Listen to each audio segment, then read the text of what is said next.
Welcome to Starchaeology Tarot, home to tarot readings for anyone ready to dig deep and break inner ground. I'm Desi, your Starchaeologist, aka tarot reader, and guess what? I love you.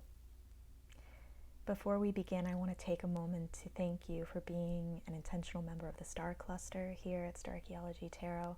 I'm beyond grateful for you. And if you're hoping to receive blessings, start by giving a blessing. Please like this video and subscribe to this channel right now. Give the abundance you wish to receive. Thank you guys so much. Now, let's begin. Today we're doing an original spread I created, inspired by the Serenity prayer from many 12-step programs. This is deck number 1, this is deck number 2, deck number 3, and deck number 4. As I recite the Serenity prayer, see which pile calls to you. It could be one or it could be multiple. You could also listen to the readings for all 4 piles and receive resonant messages from all of them. Now center yourself as you let the Serenity prayer wash over you. God, grant me the serenity to accept the things I cannot change, the courage to change the things I can, and the wisdom to know the difference.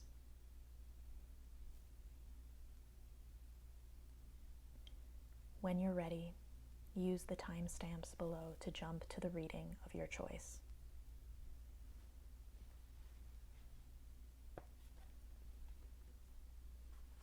Hello, cluster who chose deck number 1.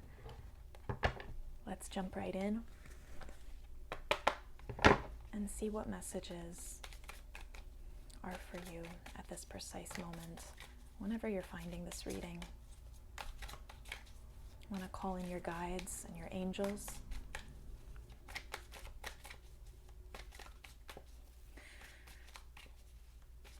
What can the pile 1 constellation control? What can't they control? And what guidance, what advice do you have, Spirit, to help them know the difference?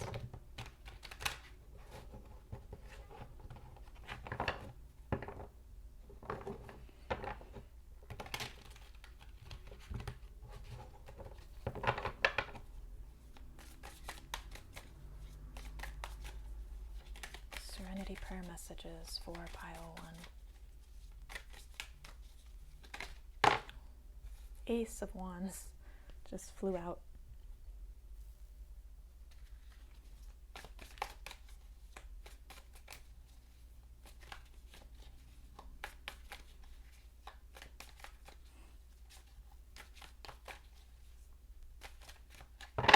Okay.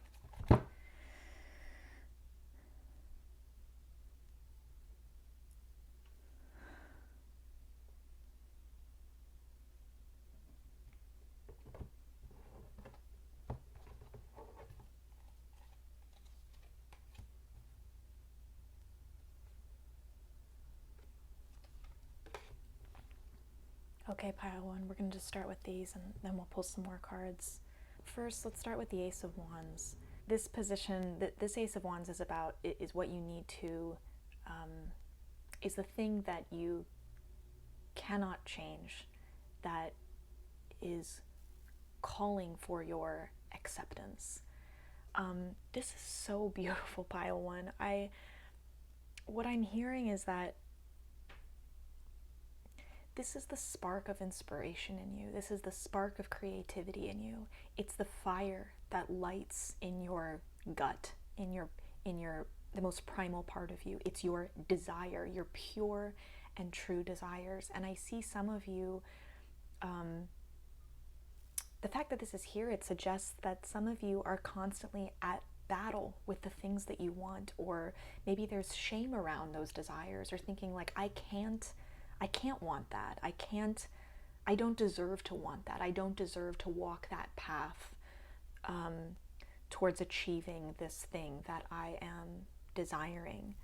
A lot of the beliefs that we have culturally around desire are very shame driven. They're really unhealthy cultural beliefs that are indoctrinated in all of us. So this is no, there's no blame on you here in feeling resistant to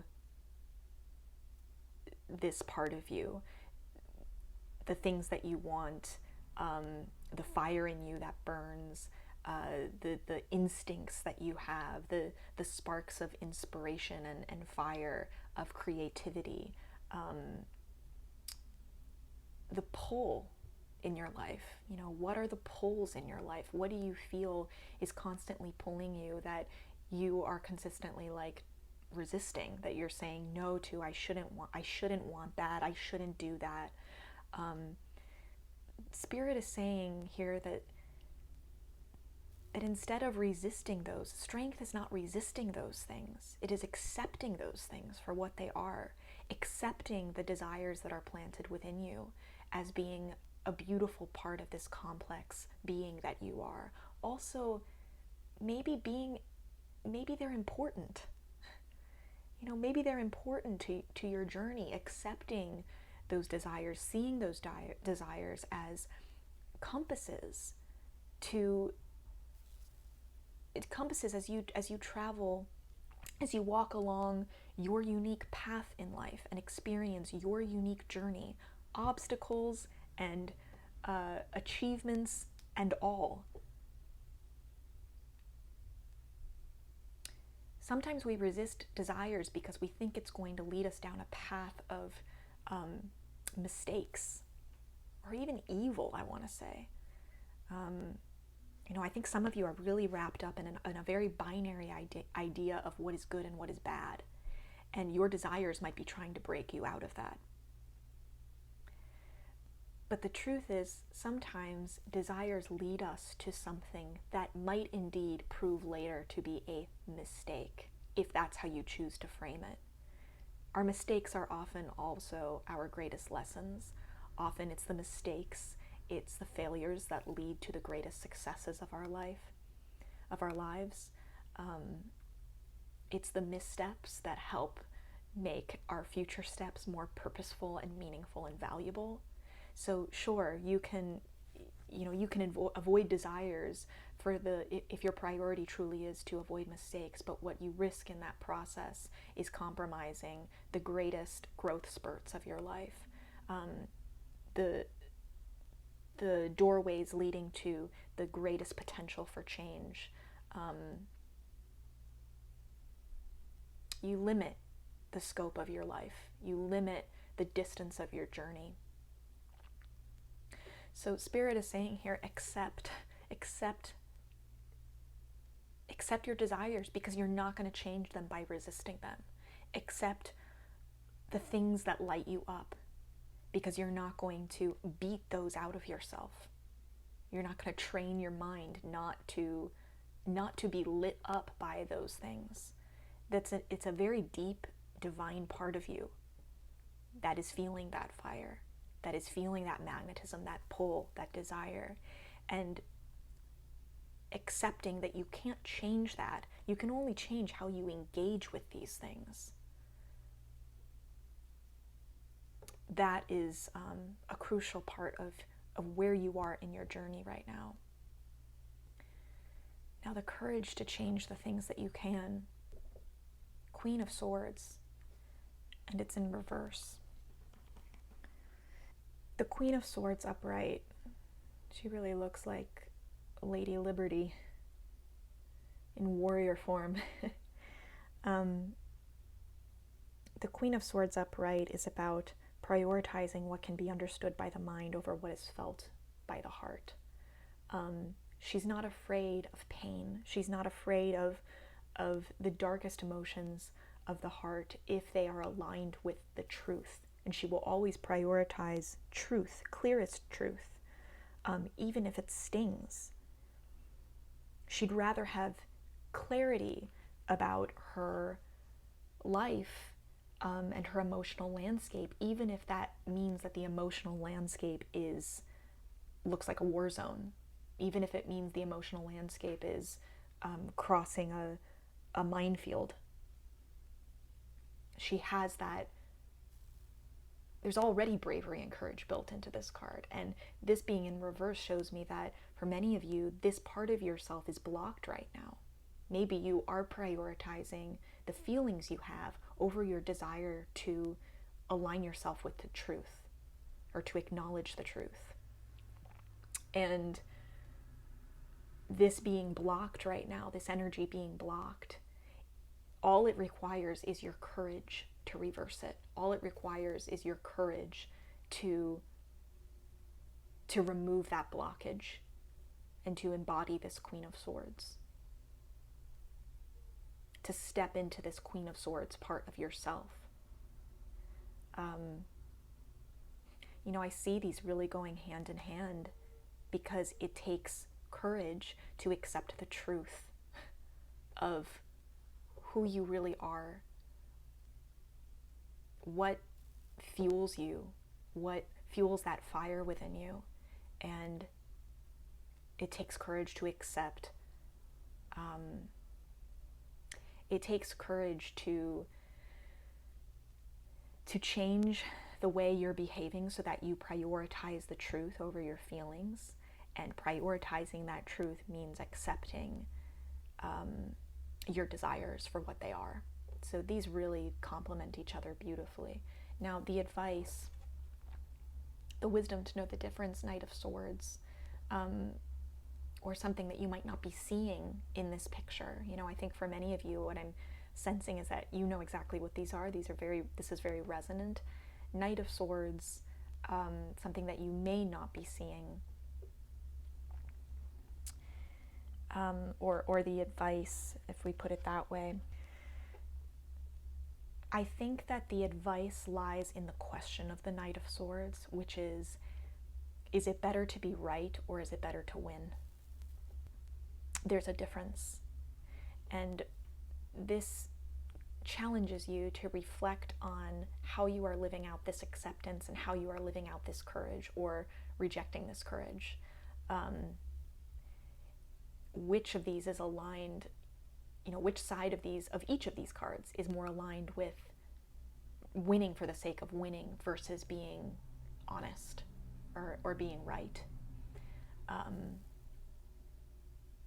Knight of Swords also suggests it's an invitation to action. So unlike another knight who, Knight of Cups, who has such a rich inner adventure at the expense of his outer adventure, is very still, and the Knight of Pentacles, who really is approaching his duty like a marathon rather than a sprint. Knight of Swords is sprinting. Knight of Swords makes snap judgments and uses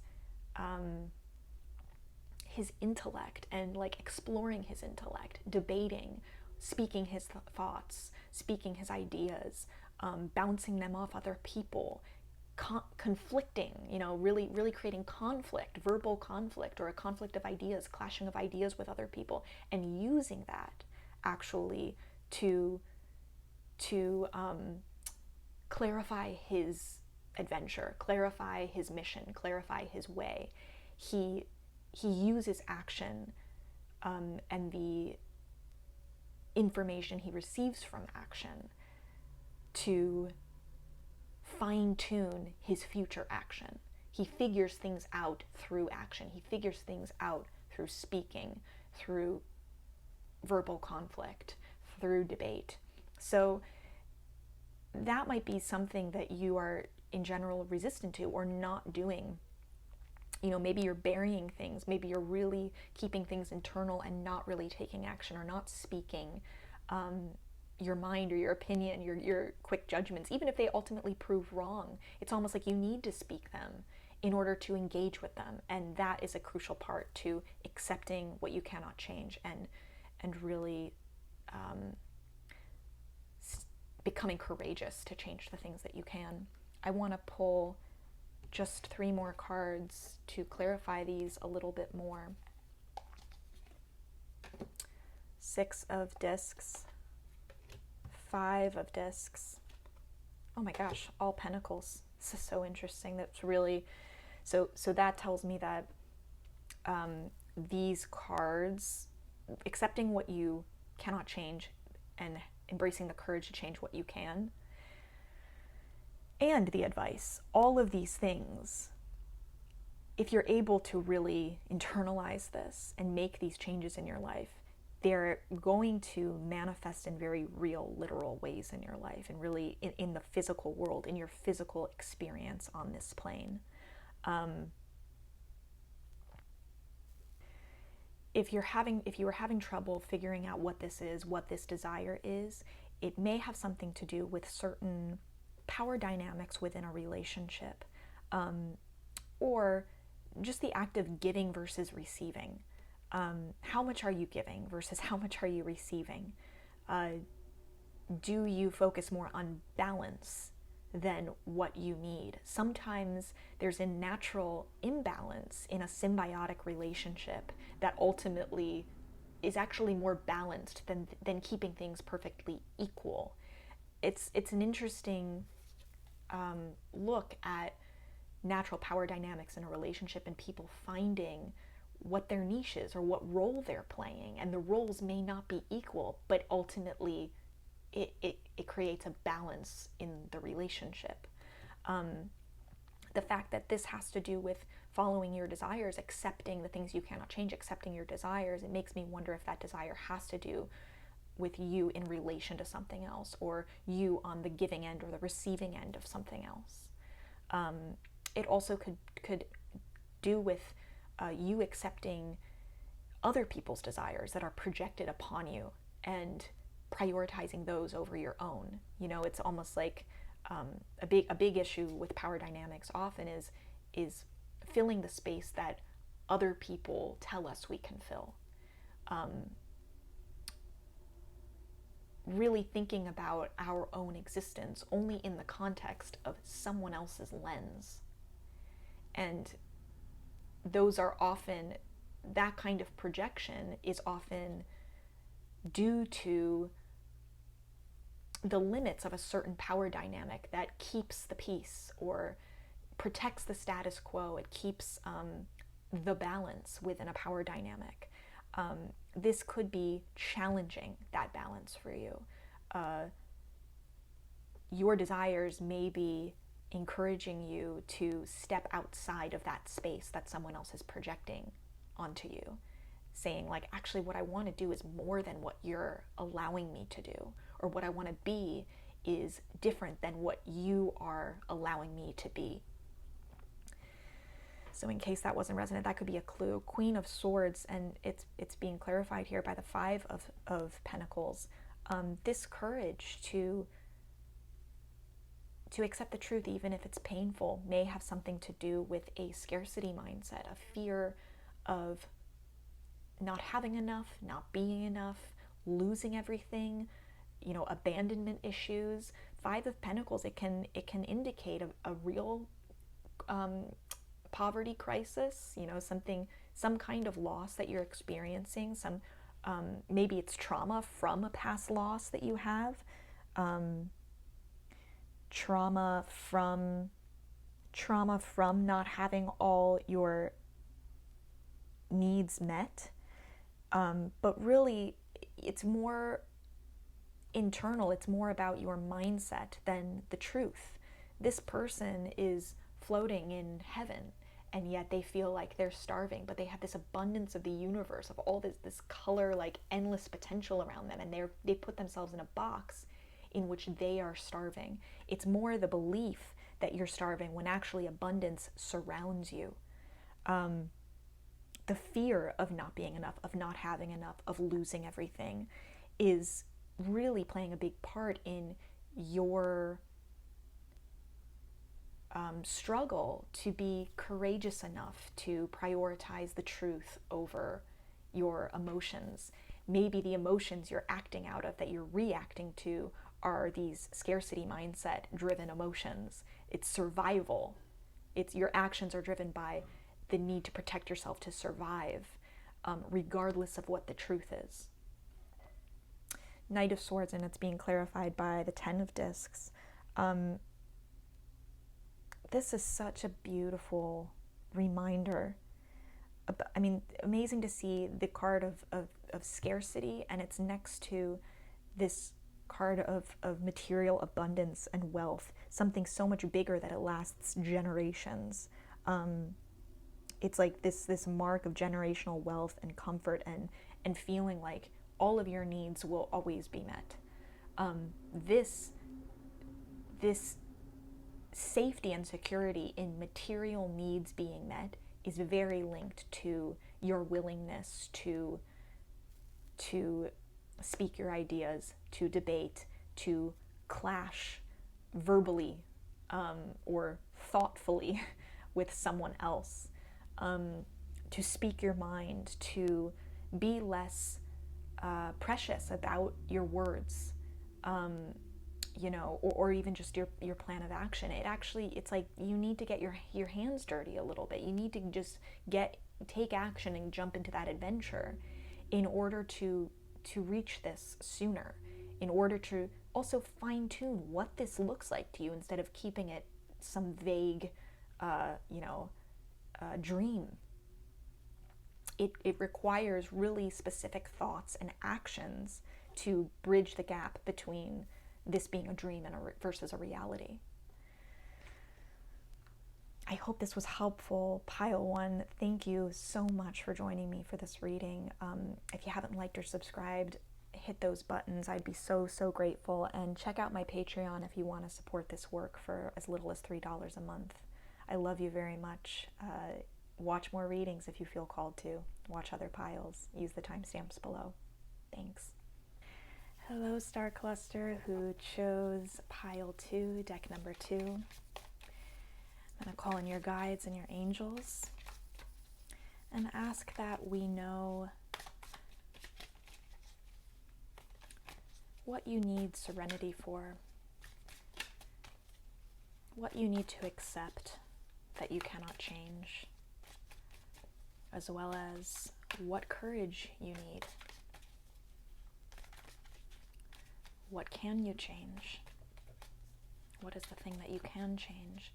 And of course, the wisdom to know the difference. What is the advice, the wisdom, the guidance to know the difference, or to see something that you may not be seeing in this picture of control versus surrender? Get the messages for pile 2, deck number 2.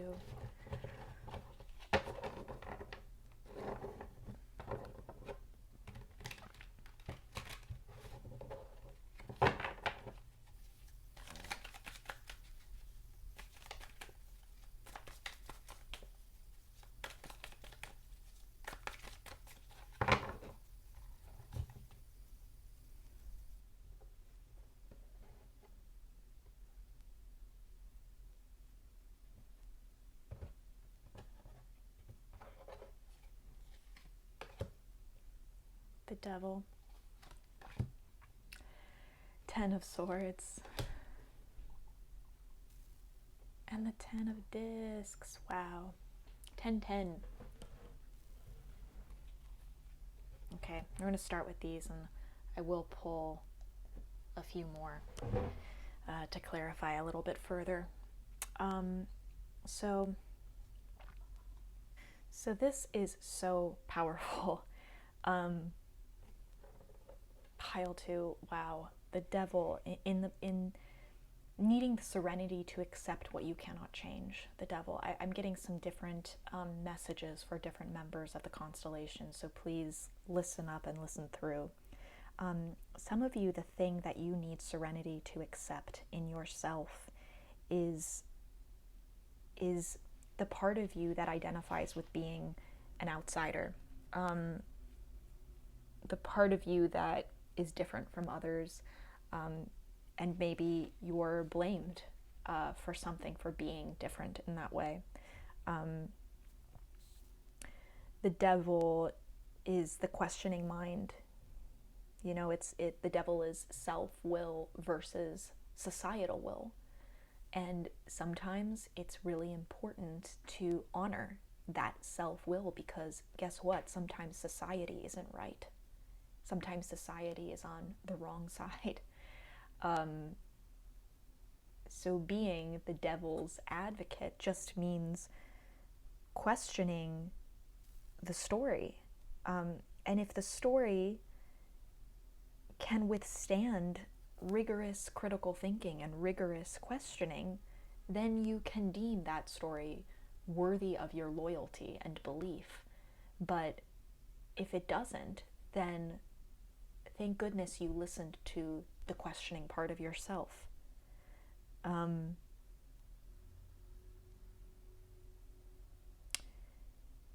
You know, the devil is the outsider of certain power structures, of society in a way, of dogma, and dogmatic thinking. So it could be that you really want to fit in pile 2. There's a part of you that's desperate to agree with other people on something, but you're trying to, you're really, really trying to just be like, everything is fine and I'm one of you. But the truth is that for whatever reason, you're not. And that questioning mind is a gift. And it's more important that you accept that and lean into it and use it to be thoughtful and kind and loving. You know, you don't have to use that energy to be combative or belligerent. You can use it in a way that keeps you true to yourself and also challenges other people, and maybe other people might join you. But it's more important you honor it and accept it in yourself than trying to smother it, bury it. Now, others of you, if that wasn't resonant, the thing that you need to accept is actually simply your own shadow side. I'm seeing that some of you are dealing with a lot of shame. And I recently heard someone very wise say that shame cannot exist without the assumption of a lie being true. Shame only exists, in other words, on the assumption of a falsehood being the truth. Just let that sink in for a minute. If you are feeling shame, it's likely because you're assuming something very unloving and ungenerous about who you are. You're holding yourself to expectations that might be superhuman. And you're not going to erase the darkness within yourself. We all have darkness and light. Sometimes when we are desperate to be good, desperate to eliminate our own shadow selves, that also manifests in being incredibly judgmental about other people, finding evil in everyone else, and really like separating ourselves from that, really judging those people, instead of being like looking at someone who maybe did something horrible, an evil deed, or did something that is unkind, hateful, but looking at them and seeing, I'm capable of that same thing. And when we approach dealing with evil or dealing with darkness from that perspective, that's when we actually start getting closer to real solutions, versus staying in the realm of judgment and separation and punishment. We only perpetuate the cycle of hatred. So accepting your shadow self is not only something that is kind and generous and loving to you, because it's not something that you'll ever eliminate in yourself, but it's kind to other people, and it's kind for the world if you really want the world to be a better place.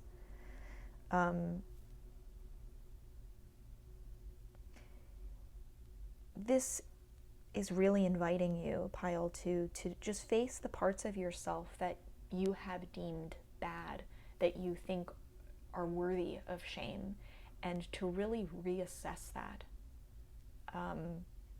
Really question those beliefs you have about yourself and those assumptions.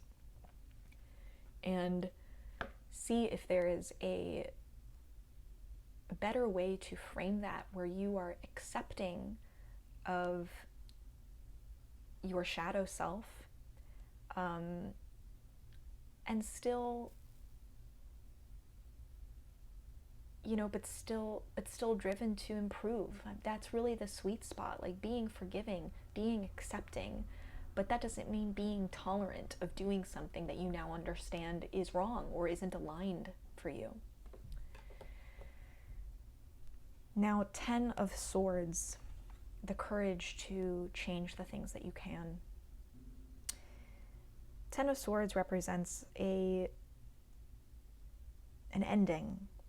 An ending that's been mentally exhausting, and maybe it's an ending of a certain belief system, or a way of thinking, or maybe it's just an ending that's come after a great deal of thinking that has been just exhausting, where you've considered all viewpoints, you've really analyzed it on an intellectual level, and you've reached the conclusion of those analytics, of that thinking, and it's time to make a decision and let something finally end. It has enough swords in it now that it can't survive. It can't live on, whatever that is. And it's time for a rebirth, because with every ending comes a new beginning.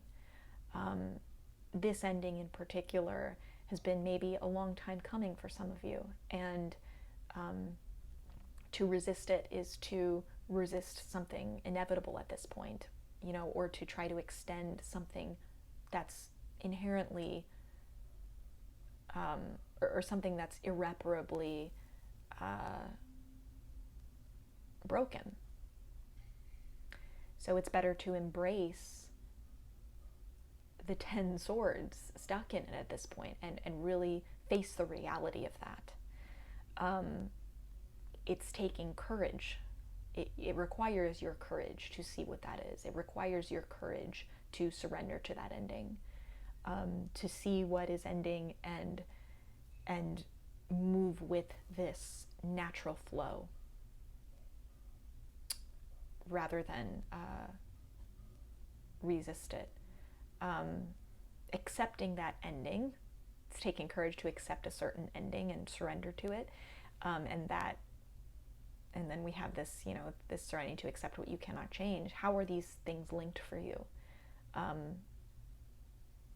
What is the part of yourself, the questioning part of yourself, that you need to accept, or the shadow side that you need to accept, that is linked to an ending in your life, that requires your courage to maybe be whatever it is you really are, and stop trying to accept that, or stop trying to resist that, sorry.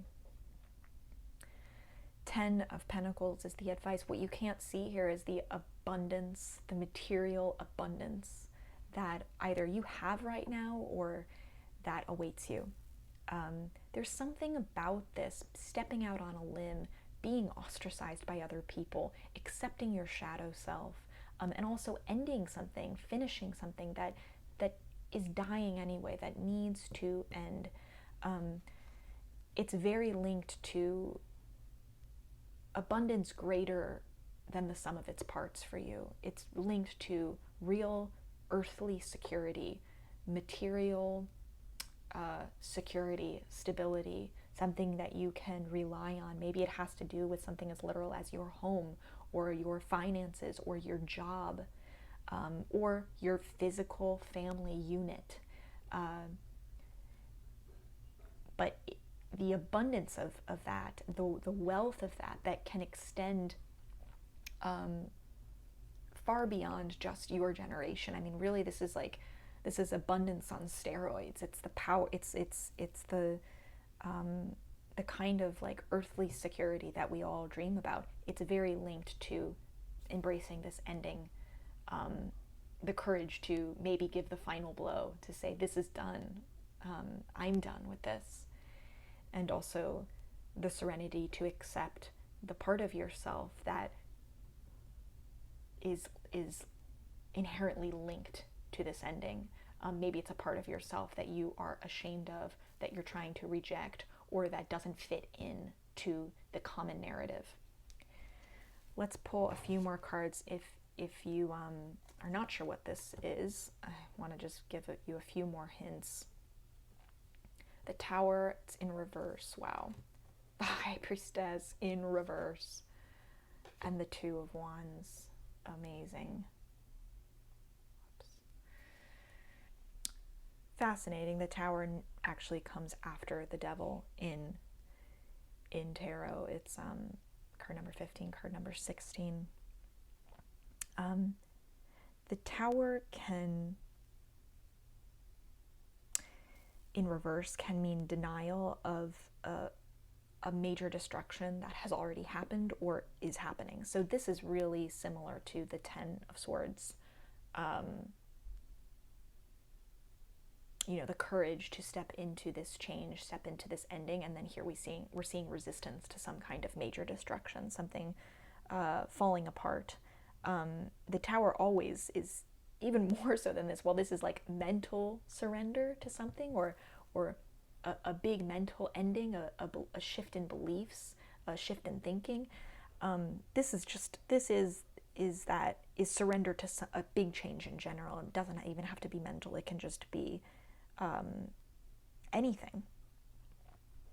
And it's impossible to resist Tower energy. So seeing it in reverse, it's like you're attempting to resist who you really are. You're attempting to resist your shadow self. You're attempting to resist being the bad guy. I'm hearing for some of you, being, the antagonist in the story, the devil's advocate, someone who's like, well, what? We're not thinking about this. You're resisting being that. And it's maybe because when you allow yourself to be this way, something is going to fall apart. Something is going to be destroyed because it can't withstand that critical thinking. It can't withstand the devil's questioning mind. And so it needs to actually fall down. That's the purpose that you may be serving. And it's sad because this is who you are. I mean, it's beautiful. This is who you are. But then you also care so much about others, and you care about keeping the peace in some way. And you don't want to be the deliverer of destruction. If that is the case, I want to just tell you right now, destruction is a beautiful thing. It serves a beautiful purpose, the same way that creation does. Creation cannot exist without destruction. In other religions, there are gods that are simply gods of destruction. Shiva in Hinduism is the god, it is a deity of destruction, which suggests that destruction has a divine purpose. So maybe you're labeling that as bad. Maybe you're labeling that as shadow, when in fact it's actually something really beautiful and necessary. Fire can be cleansing. High Priestess in reverse. This, whatever this ending is, there's also this element of your subconscious self being suppressed, not being listened to. So you have intuition about this already, but for whatever reason you may be subconsciously resisting it. So similar to resisting this destruction, you have a knowing, an intuition about this thing that is falling apart, this thing that needs to be destroyed. And this is it's taking courage not only to end something, but it's taking courage to trust your intuition about that ending. Maybe the reason that this ending isn't happening yet, or is on the, you haven't had the courage to really step into it, is because you're approaching it from such a logical way. You're listening to all sides, you're really analyzing it, you're thinking your way through it, and that creates more confusion. It could be that there's a different way of knowing that something needs to end here, that on paper, it's you're like, well, it's still unclear whether this is done or not, but your intuition knows it's done. And that's really the final blow. You can analyze this till the cows come home and still be on the fence about it, but your intuition knows something that your brain does not know and potentially cannot know. So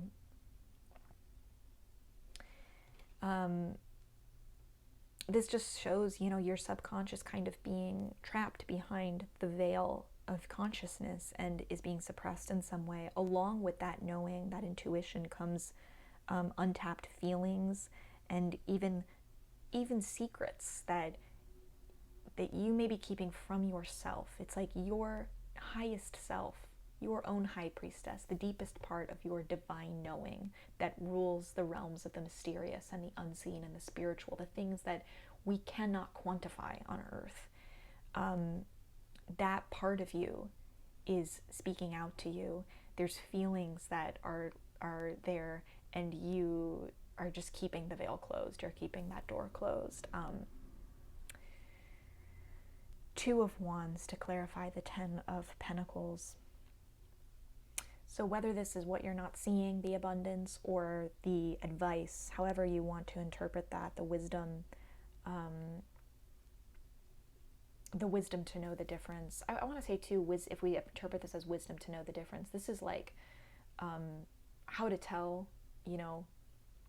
what you can and can't control lies in what aligns with your vision of abundance and security, and do the things that you need to control versus surrender to.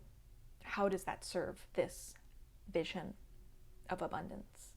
How does that serve feelings of security and stability versus other things that you might be going for, like power or fame or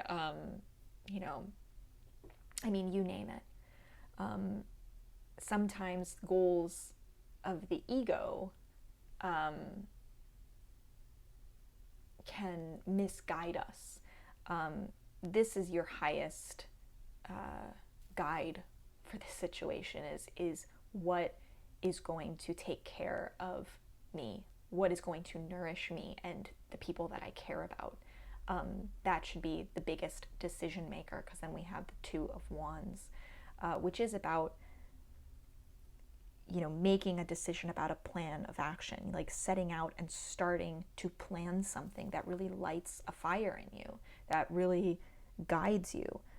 It's full of optimism and desire, and it's the first few steps on your path, and it's full of positivity, a positive outlook. If you need to know again, the difference between what you need to surrender versus what you need to control, it is your desire plays a big role in that. What makes you feel optimistic versus what feels maybe like you're doing to please others, not disrupt the status quo, keep the peace, hear all sides out. Like, those things may be at odds with you actually doing the thing that you feel the most optimistic about, when you really just look at yourself and your own personal spiritual journey. It's between you and God. Two of Wands is very much the spirit of boldness and courage, and it takes courage to not only recognize the abundance you have, live in that place of affirming that abundance, feeling grateful for that abundance, but also moving towards this vision of abundance. It's there for you. You're at the beginning of this journey, and this could be calling out to you to make the plan of action that you haven't made, because that making that plan of action, taking the first few steps on the path that really is the path you desire, may feel at odds again with everything you're dealing with here. Like, it's going to require destroying something. It's going to require something ending. It's going to require you embracing this part of yourself that you have judged to be evil in some way. It's going to require you opening the veil and listening to those suppressed, to that suppressed intuition, those suppressed feelings, the mysterious parts of you that you're like, this feels really complex, and I don't necessarily logically understand it in my brain. that's going to, the Two of Wands is going to call on that. I hope this was clarifying, pile 2. What a powerful reading. Please comment below and share if you feel called to. I'm so grateful you're part of this community. If you haven't liked or subscribed, turned on notifications to this channel, please do so. I make readings every Tuesday, and I hope to be doing a lot more with your support. If you'd like to support, please check out my Patreon in the link below, where you can do so for as little as $3 a month. I love you very much, pile 2. Use the timestamps below to jump to another reading, or if not, I'll see you next time. Hello, pile 3 cluster. Those of you who chose deck number 3, take a moment and call in your guides, call in your angels. We ask that you show us today, Spirit,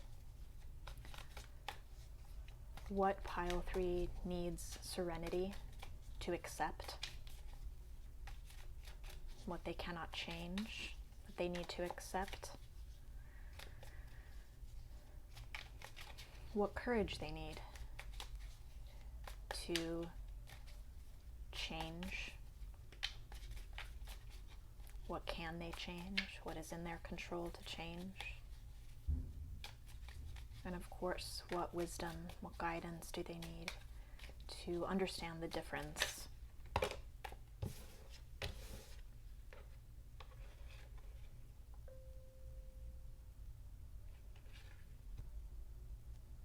Okay, so the Tower and the Four of Swords flew out. Let's give us one more card, Spirit.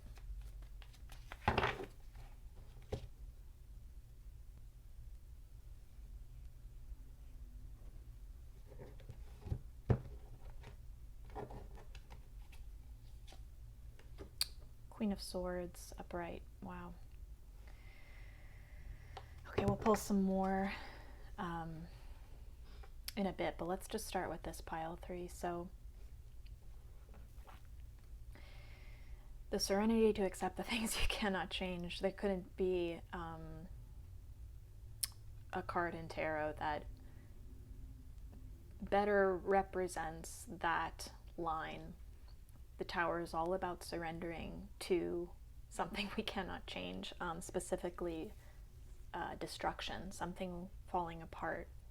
What I'm seeing for you, pile 3, is that there is something that is being destroyed, and what's important for you to understand is that this is an act of God. It's like a lightning strike. It's a natural disaster. You know, you can focus on the word disaster, or you can focus on the word natural, and understand that there is an order even to destruction, even to destructive forces.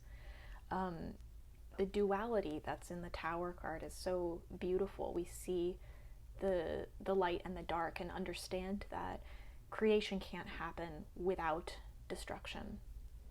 Destruction's a crucial part of creation. There's nothing inherently bad about destruction and good about creation. You can create evil the same way that you can destroy evil. So it's not like destruction is always of something good, or creation is always of something good. The important thing to remember with the Tower is that it does reference forces that are greater than you, divine order to something. And what's important always with the lesson of the Tower is to surrender to those forces, surrender to something that is inevitable. The more you try to resist this or control this, the more suffering you create, not only for yourself but for others. So this is asking you to really channel serenity, to accept what you cannot change, which is a disintegration of something, a destruction of something. What's important to understand too is that while you may not really get why this is being destroyed, or what the repercussions of this thing being destroyed are, you will soon enough, because this isn't pointless destruction. It is destruction for the sake of enlightenment. Sometimes it takes something falling apart in order for us to see the inner workings of it, to really understand how it worked, how it limited us, how it helped us. Sometimes we need something to fall apart, to break down, in order to understand its pieces and then rebuild something better. So don't focus on trying to keep in one piece this thing that needs to be destroyed so that you can create something new, because really all you're putting off is the creation of something that could be much better, and is probably much better, more aligned with your truth and authentic path and self. Now, Four of Swords. Four of Swords is here in, this is the position that, second part of the prayer, the courage to change the things that you can. Four of Swords is about rest and rejuvenation. It's about mentally detaching from certain things that are not serving you, taking a mental rest, or even just a rest from a specific idea, a rest from a certain belief, a rest from a conversation, an exchange of words, whether that's with someone else or it's with yourself. Rest and rejuvenation is needed, and in your case, pile 3, the most courageous thing you can do is take that rest. The most courageous thing you can do is lay down your sword, lay down the words, lay down the verbal conflict raging inside you or between you and another person. Rest is the courageous thing to do here, to choose rest, to choose mental peace. It really raises the question or let's put it this way, it might be challenging to ego to be like, oh, it's actually stronger and braver for me to stop fighting something than to sally forth and try to win, whatever that means. The winning might not really be the most aligned thing to do here. This isn't that different from the Tower in the word surrender. I see surrender in both of these cards, surrendering to something inevitable out of your control, and also the choice that you do have. It's actually powerful. This is another take on surrender, like surrendering a fight. But it's not because you don't have control over the fight, it's because you actually do have control. You have control in this exchange, in this mental exercise or this mental fight, and it's actually not giving up. In this case, surrendering it's a power move, whereas this is a letting go. So it's so funny to see surrender in two different lights here in your reading. Queen of Swords is in the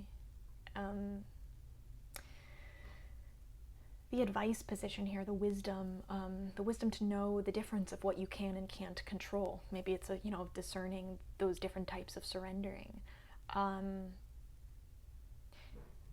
The way that you do that, the way that you move through these challenges of serenity and courage, accepting and not accepting, of consciously changing something, is to prioritize truth over your own feelings, whether those are your feelings of safety, your greatest fears. How maybe have you been not acting but reacting? How have your actions been compulsions based on your emotions sitting in the driver's seat? And how maybe are those feelings at odds with the truth? What's authentic? What's real?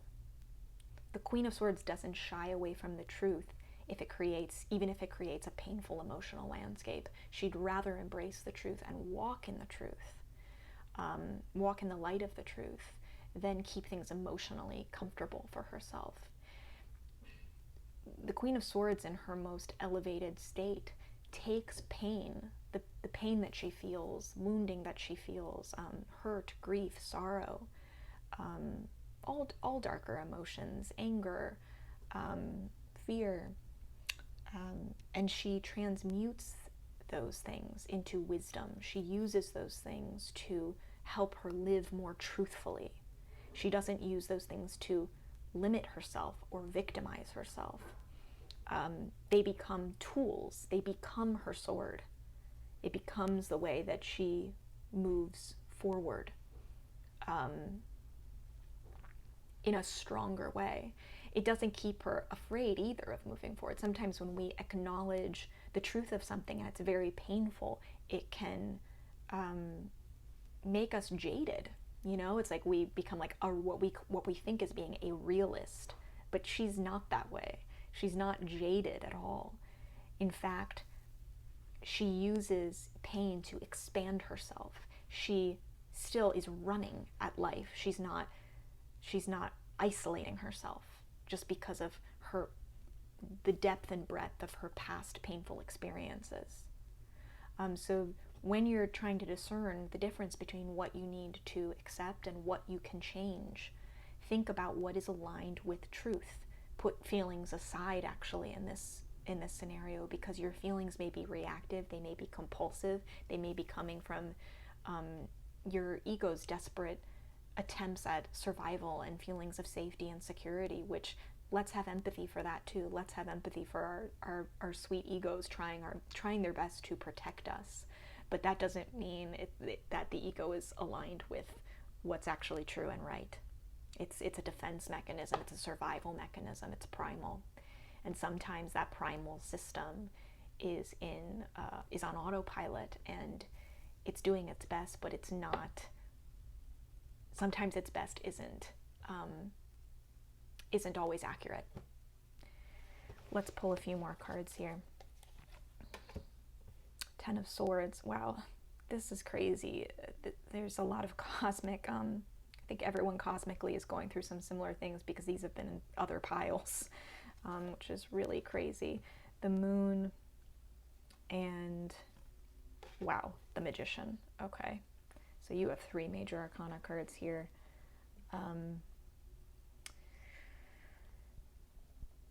So yeah, wow, this is so crazy. These were both in another pile's reading. Also, like, well, they weren't quite together, but it's interesting. 10 of Swords. So this destruction is something that maybe has been a long time coming, that logically it makes sense. It's like sword after sword after sword, like thought after thought after thought. It's really been this cumulative ending, or this cumulative case that's been building towards an ending, really. And there comes a point also with the Ten of Swords of surrender, of knowing that there's no coming back from 10 swords, you know. There's so much life in this card.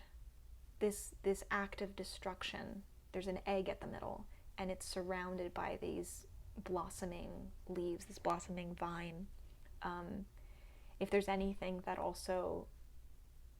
just doubles down on the message of the Tower, it's the Ten of Swords, especially within this particular deck with this art, because we see this destruction, but the destruction is also actually accelerating the birth of the next thing, right? The swords are piercing an egg that's actually ready to hatch. So it also suggests, being a swords card, that this act of destruction, if it's not something literal that's, breaking down in your life, it could be a belief system, it could be a way of thinking, it could be the end of a way of communicating with someone, a conversation, a never-ending dialogue that keeps seeming to just go through the same pattern, the same thing, and you're not accomplishing anything. That could be what's coming to an end.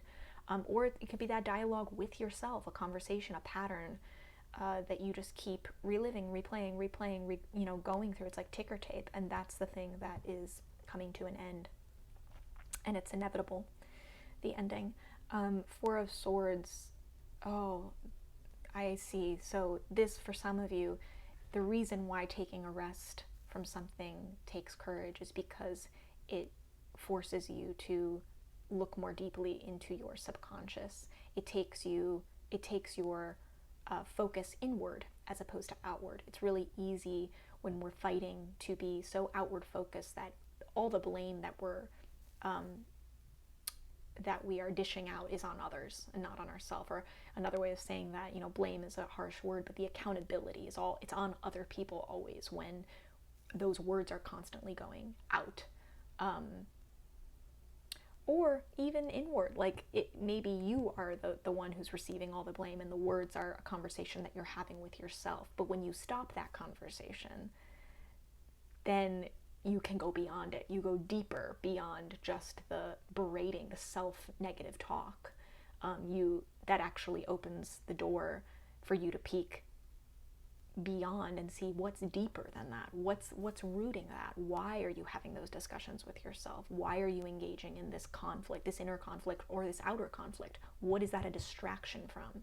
And that's where we get into moon territory of understanding of seeing that maybe things that we thought were not real actually are illusions, actually are reality, and the things that we believe to be reality are actually illusions. Things look very different at night in different lights. It doesn't mean that they're not real. It just means the lighting has shifted, and sometimes we'll see things in the dark that we can't see in the light, and vice versa. That's why it's important to see things during the night, to look during the night, not just to cower when we're in periods of shadow, because there's something to be seen and learned in those periods of shadow, the same way that there's something to be seen and learned in it when the sun is shining. But we are very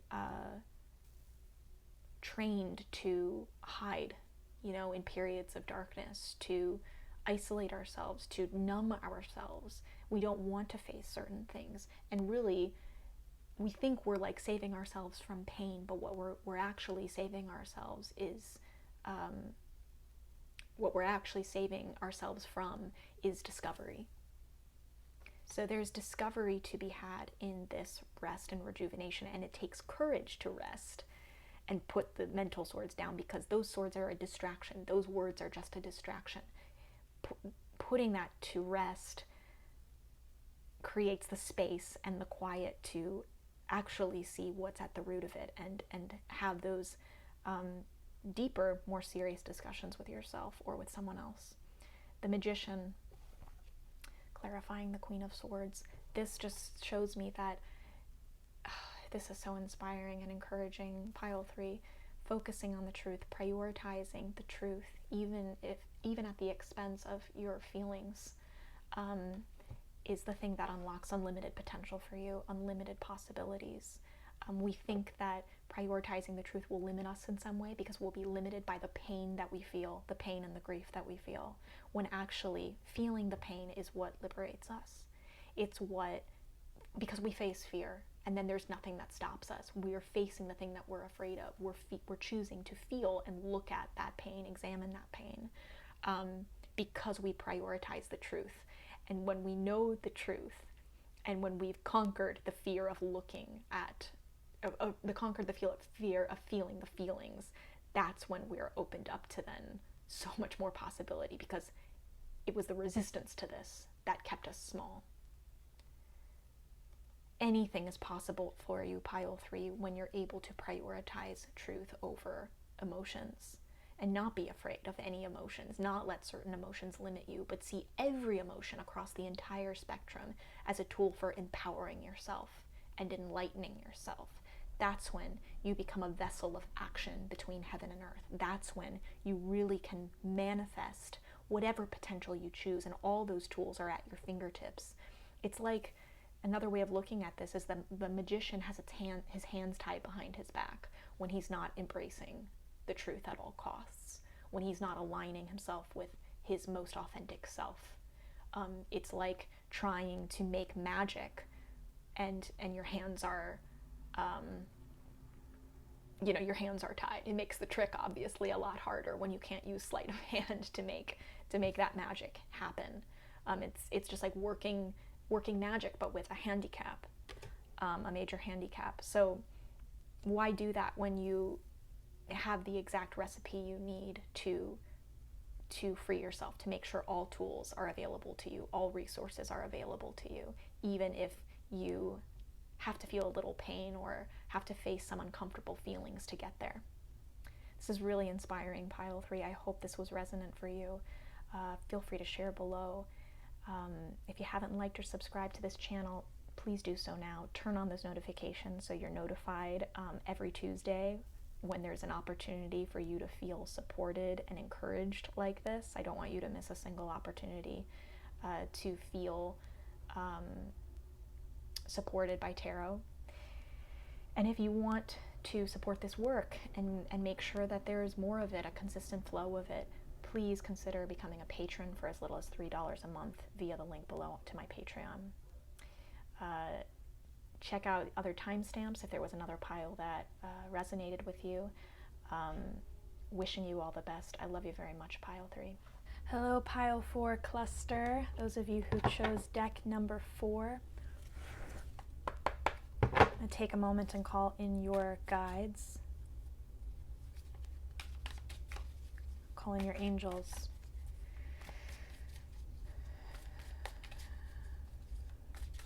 We're asking today what Pile 4 needs to accept, what serenity they need in order to accept what they can't change. What is the thing that they cannot change that they need to accept? And on the other hand, what courage do they need to have to change what they can? What is the thing within their power, within their control, that they can change? And lastly, the wisdom to know the difference. What guidance, what advice, what wisdom would help them in discerning the difference between what they can change and what they cannot? What might they not be seeing? A key perspective, a key insight to crystallize that for them.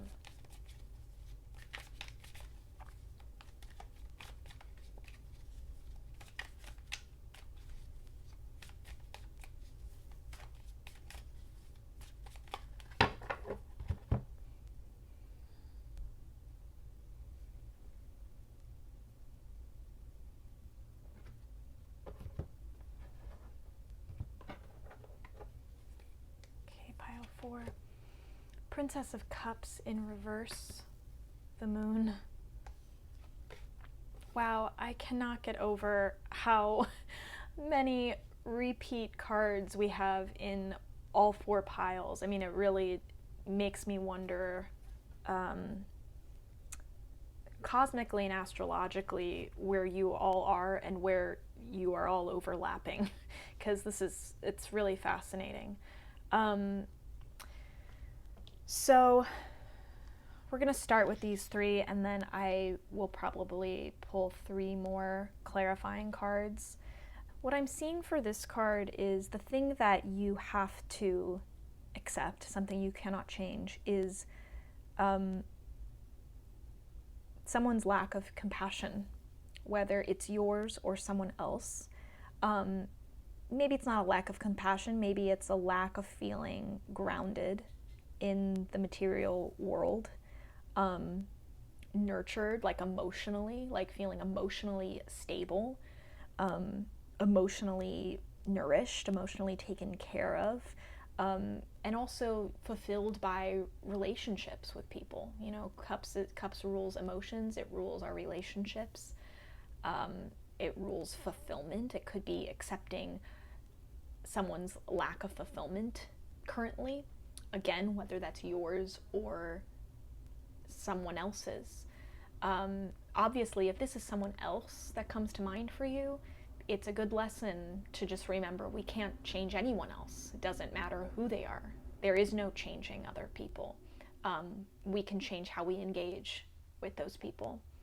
And we also, the beauty is often change happens through acceptance, not through constant battle, constant opposition and adversity. Usually that causes just people to be defensive of what they already are and resist changing even more. So acceptance is often, ironically, the key to actually changing things.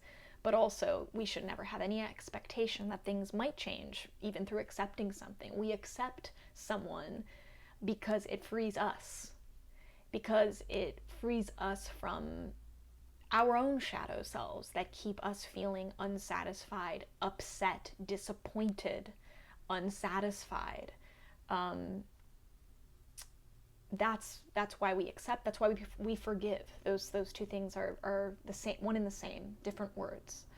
Of course, when we liberate ourselves from those feelings of disappointment and unsatisfaction, we not only positively impact ourselves, but we actually positively impact other people too. Again, a funny, ironic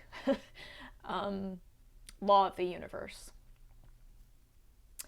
So whether this is you or someone else, that they're well, first let's just go back to that. Like, yeah, we can't change anyone else. Now, if this is you, if this Princess of Cups, this inability to feel emotionally grounded, emotionally nurtured, or you're having trouble accessing your compassion, you're having trouble accessing kindness, appreciation, gratitude, maybe, or even maybe unselfish love, love, unconditional love. That is ruled by the Suit of Cups. It could be that this is seasonal for you. It's not linked to any particular catalyst in your life. Our inner worlds are incredibly complex, pile 4, and I think for those of us, especially those of us who are really proactive, real problem solvers, when we feel bad, we want to understand it completely so that we can resolve it. Sometimes we'll even accept an understanding of it that may be inaccurate, just so that we can be productive about it, just so we can say, oh, okay, now I know what to do, even if it's not quite the truth. We'd rather resolve something, or at least feel like we've resolved something, than sit with the complexity of something, or even accept that maybe there's nothing we can do here, but just feel that lack of compassion or feel that lack of emotional grounding. This could be seasonal for you, and what I mean by seasonal is that it's something that you're just moving through that does not have this specific catalyst that you can point the blame at. You can't, maybe it's not so neat.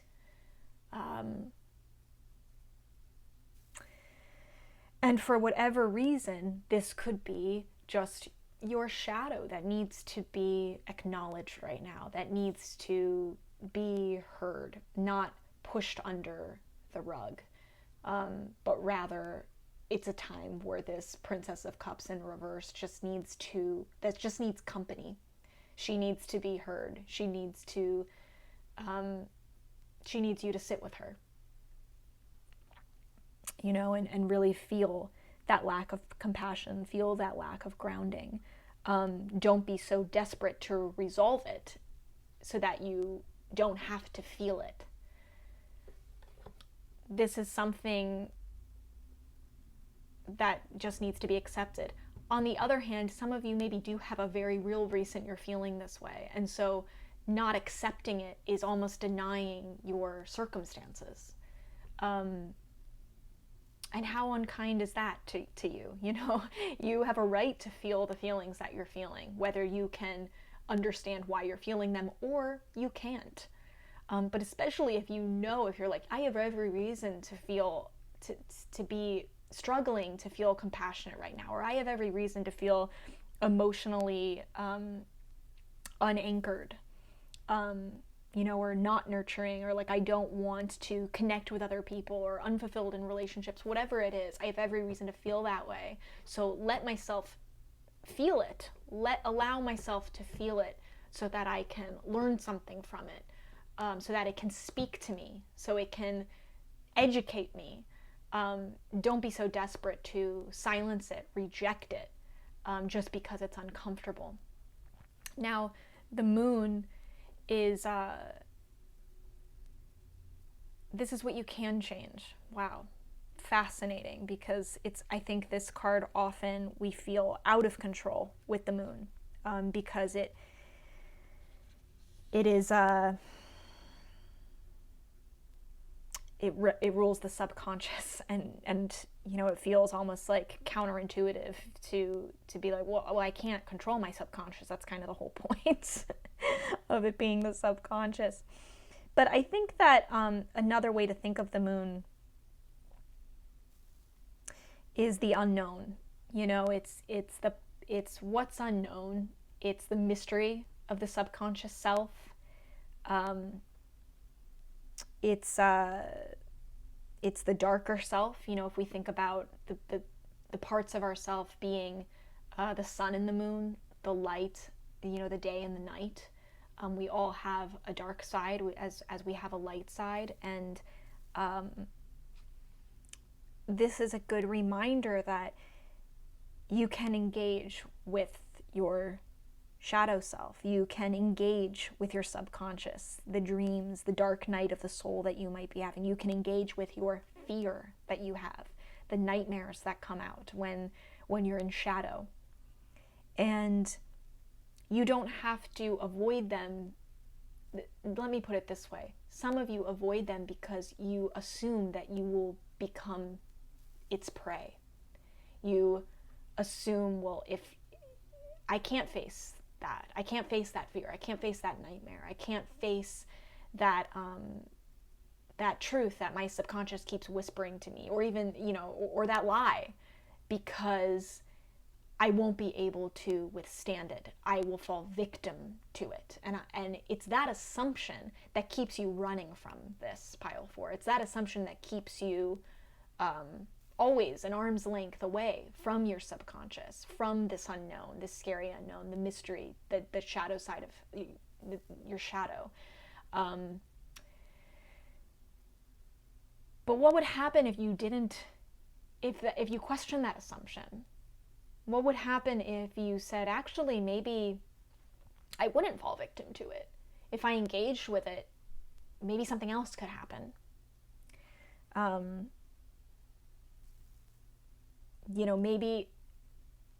Maybe I do have some control when I engage with my subconscious, because that's kind of the whole thing too, right? Becoming aware of the subconscious immediately makes you conscious.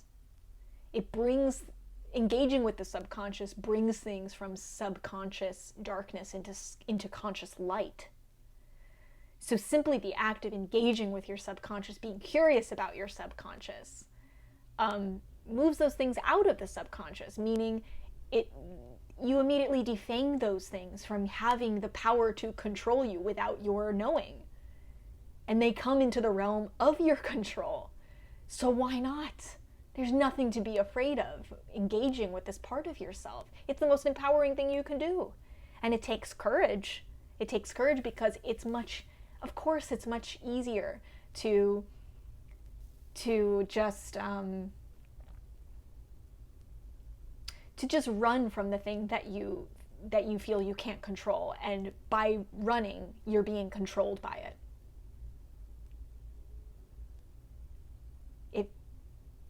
It feels like running is at least is simpler, I know how to run. I'll keep running. It may be more work to engage. It may be more work to stop and turn around and face that thing.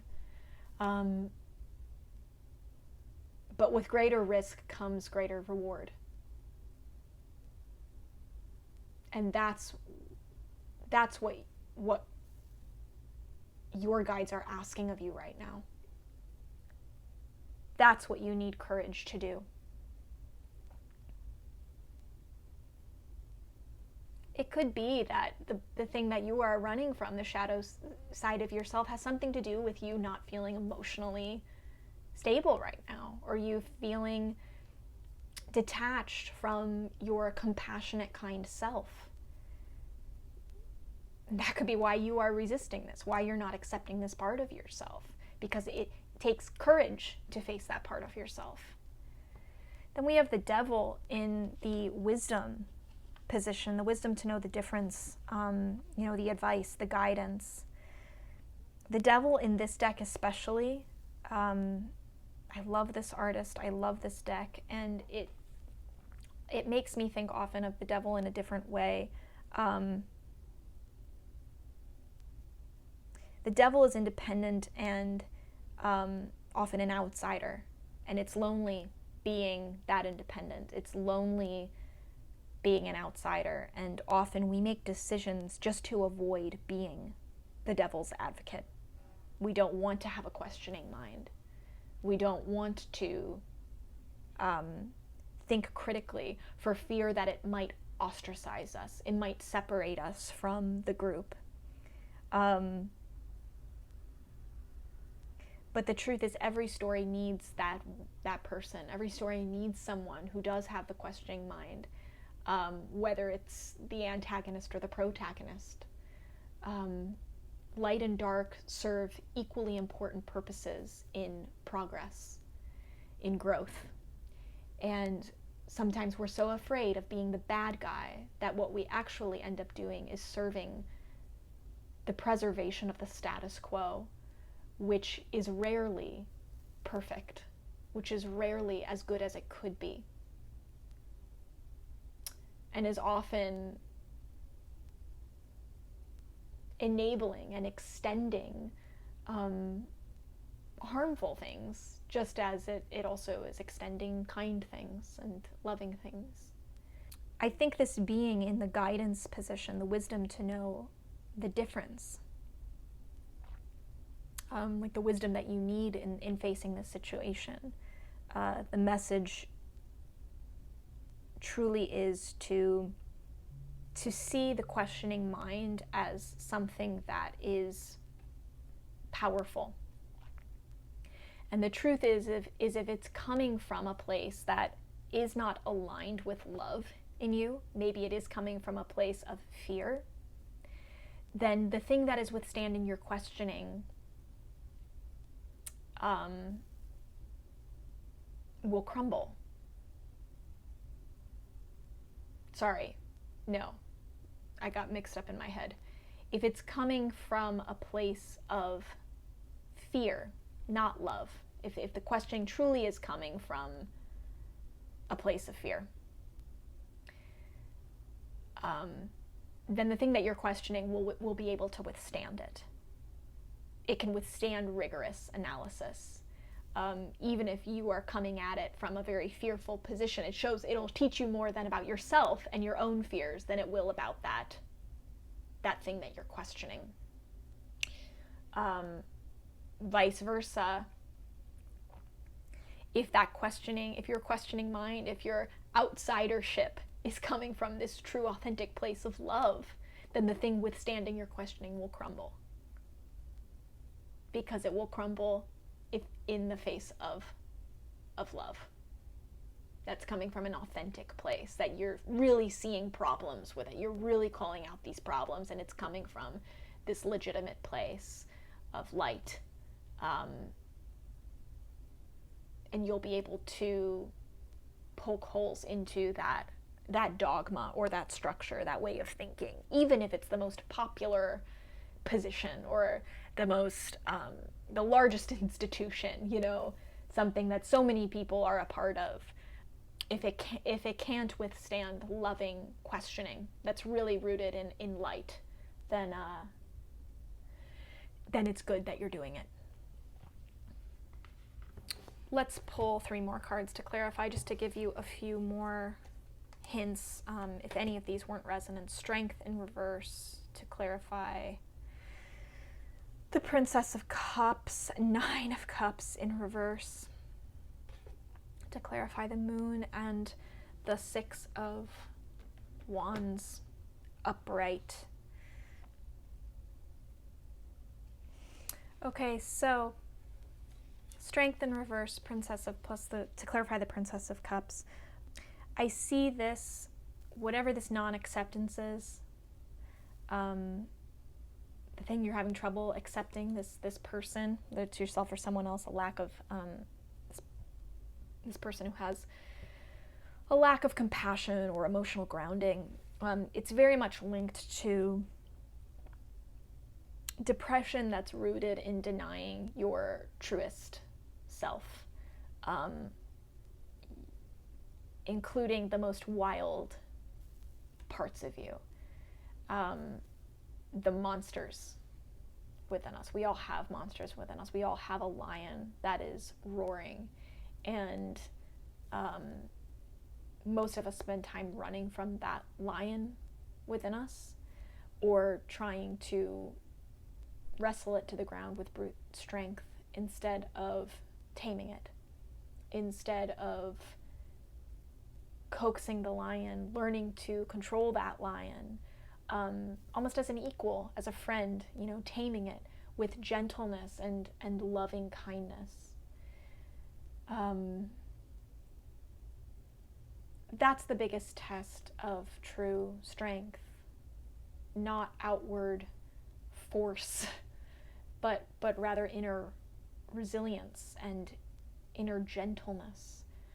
How loving can we be to even the most dangerous parts of ourselves? Strength in reverse can indicate a lack of self-confidence or a lack of belief that you are strong.